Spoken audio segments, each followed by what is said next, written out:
Patay ang usa ka babaeng prosecutor human gipusil samtang nagmaneho sa iyang sakyanan sa Digo City sa Davao del Sur.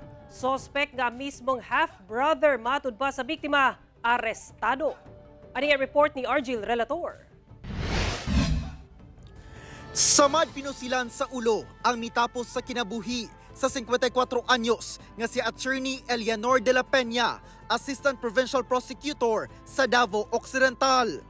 Gipusil ang biktima sa nakamotorsiklong suspect samtang nagmaneho sa iyang sakyanan pauli na unta sa ilang balay alas 5:20 Lunes sa hapon sa Barangay Aplaya, Digo City.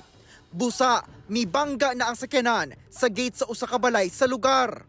Pauwi na si prosecutor sakay ng kanyang sasakyan na pick-up at siya ay binaril sa ulo.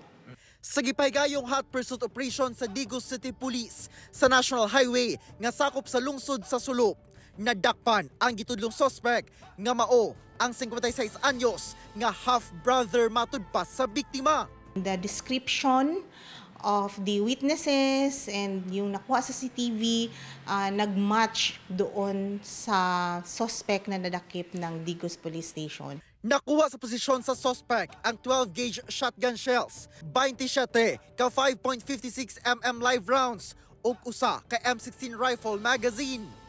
Ana-ana sa kustodiya sa Digo City Police ang suspect alang sa pagpasaka og kasong murder batok kaniya.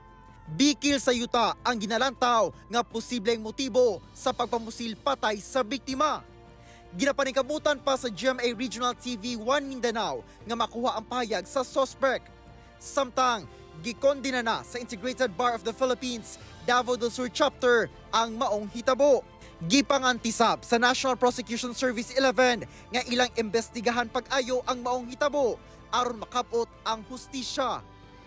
Kauban si Metro Awing sa kamera. Ako si Argil Relator para sa One Mindanao.